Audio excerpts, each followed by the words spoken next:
I want to attract more pollinating insects to our wildflower meadow. So far, I've been cutting the meadow down once a year and removing the grass clippings, which removes excess nutrient and encourages wildflowers. I've sown wildflower seed, including Yellow Rattle, which will parasitise the grass and encourage wildflowers. But I've got one more trick up my sleeve, and here it is. And here they are. Today, I'm transplanting wildflower seedlings.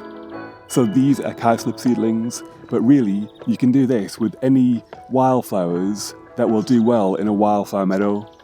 I think these are going to be great because, one, they're British native, which means that they've evolved alongside our native wildlife, our native birds, our native insects, and so on. So they do things at the right time.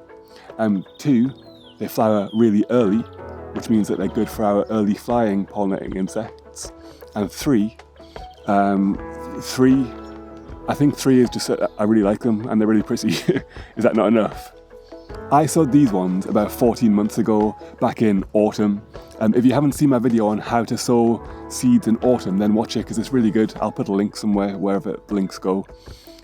These ones took about 6 or 7 months to germinate, so they germinated in summer. It's now winter, and this is about as dormant as they'll go. So they're not experiencing very much stress at the moment because they're not really doing very much. The weather's not very hot, and that means it's a really good time to transplant these into the meadow. What else do I need to say? Okay, let's get going.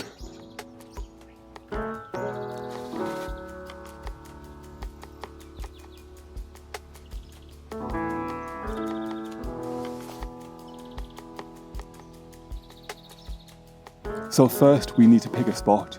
I'm going to go for this area of the meadow for 2 reasons.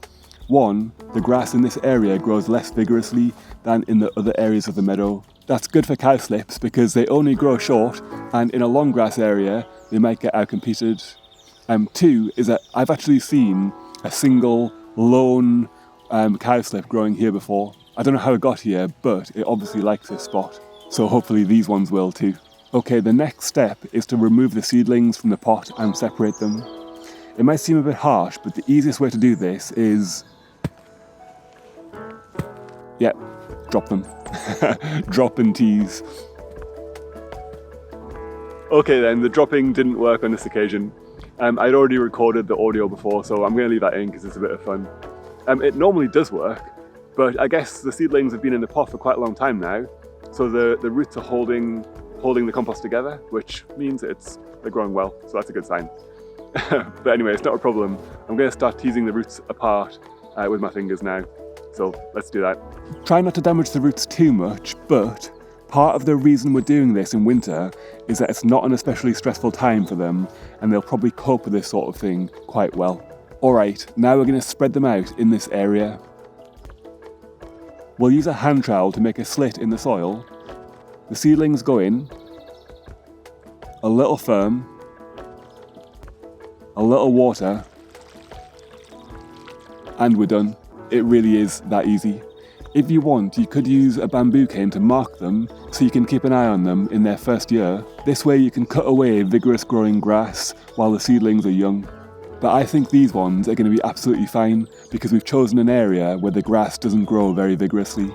So this is a great way to build biodiversity in your meadow, especially if you want to target specific areas and you don't have very much seed.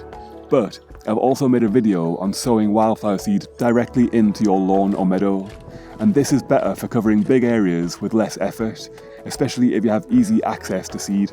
And that's it. It's only a short video because it's quite easy to do, so give it a go in your own meadow or lawn or whatever you've got. Bye.